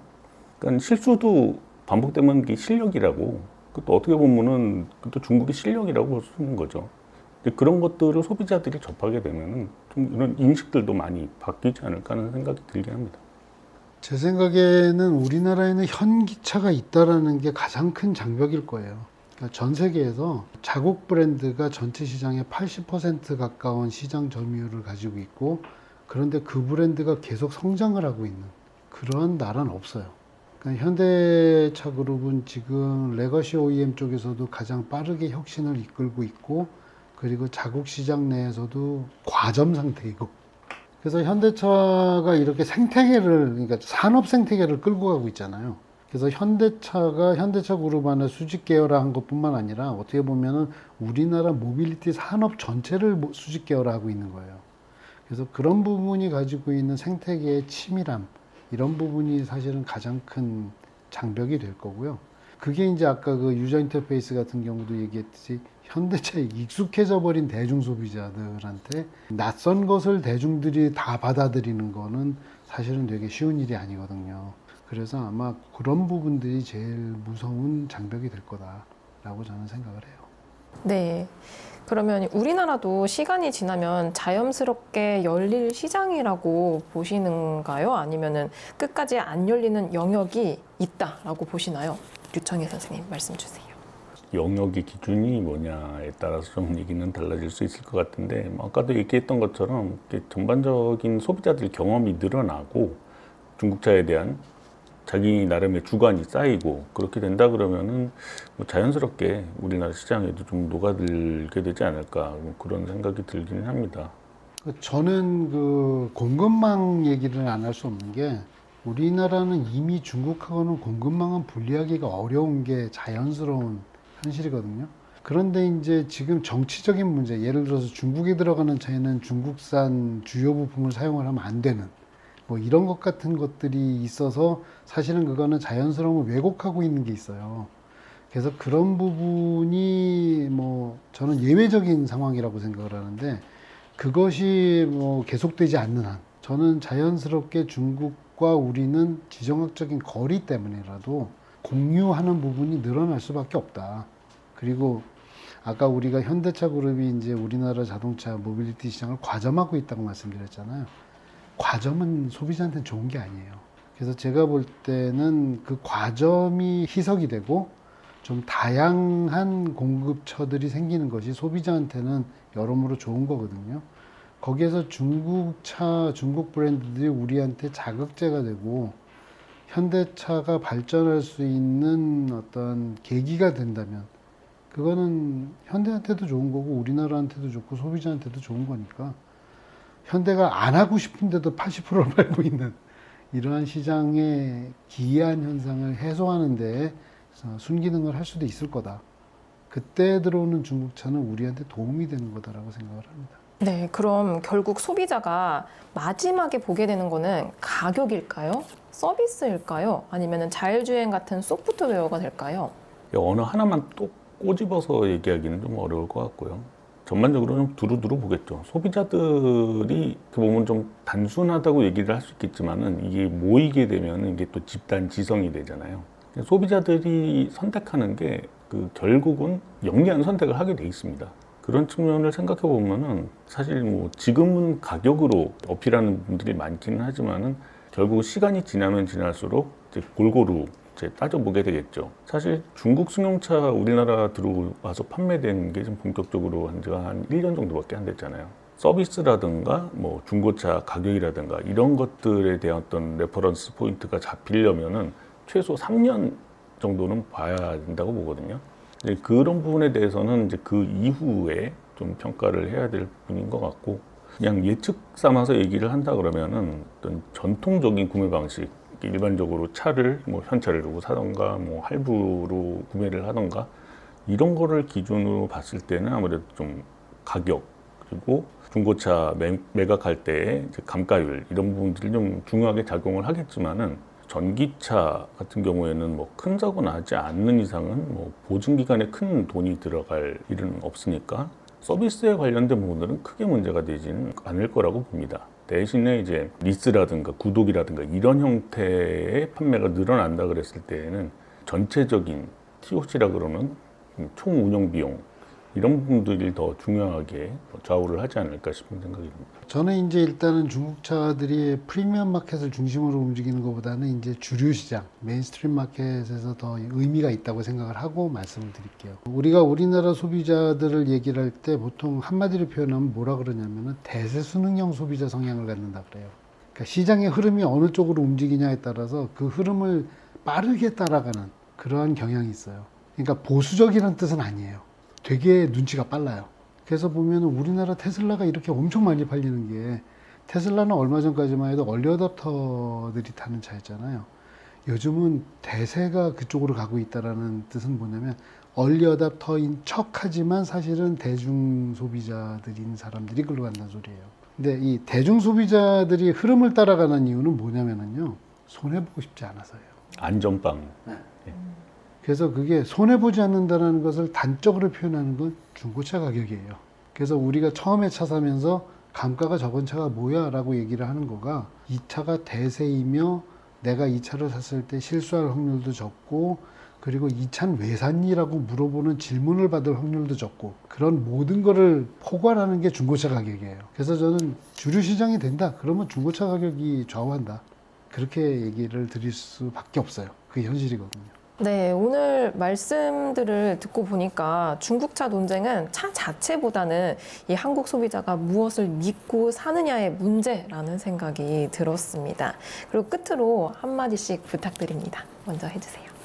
이렇게 얘기를 하다 보니까 중국차들의 어떤 무서움 뭐 그런 것들에 대해서 좀 얘기를 하고 또 중국차가 그만큼 위협적이고 어떻게 보면 또 좋게 평가를 했다라고 들으시는 분들도 있을 것 같은데 저는 근본적으로 한국 사람이고 우리나라에서 또 자동차 관련된 일을 하고 있기 때문에 기본적으로는 우리나라 자동차 산업이 잘 되고 우리나라 자동차와 관련된 생태계들이 잘 돌아가는 쪽을 되게 원하거든요. 그런 측면에서 중국 차들이 나연석 칼럼니스트께서도 말씀하셨지만은 우리나라 자동차 산업 업계 이런 분들이 좀 더 분발하고 좀 더 좋은 차들을 소비자한테 전할 수 있는 자극제 역할을 해주는 이제 그런 식으로 우리나라에서 역할을 해줬으면 하는 바람입니다. 네, 나 이사님 한마디 부탁드립니다. 이런 말이 있죠. 피할 수 없으면 즐겨라. 그러니까 즐기셔야 돼요, 소비자는. 그리고 산업 입장에서 볼 때는 피할 수 없으면 잘 써먹어라. 딱 요 두 마디로 저는 요약하고 싶고요. 중국을 우리가 피할 수는 없어요. 바로 옆에 있는 거대 공장이자 거대 시장이잖아요. 그렇기 때문에 잘 써먹고 잘 즐기시면 좋을 것 같습니다. 네, 너무 좋은 말씀 감사합니다. 오늘 어려운 걸음 해주셔서 너무 감사드립니다. 아니, 안 어렵다니까. 네, 너무 다음에도 불러주세요. 아유 너무 감사하죠. 네. 또 아무튼 너무 감사드리고요. 홍씨의 듣는 자동차 수다 홍수 청취해 주셔서 너무 감사드립니다. 다음에도 흥미로운 주제를 들고 찾아뵙도록 하겠습니다. 그럼 안녕.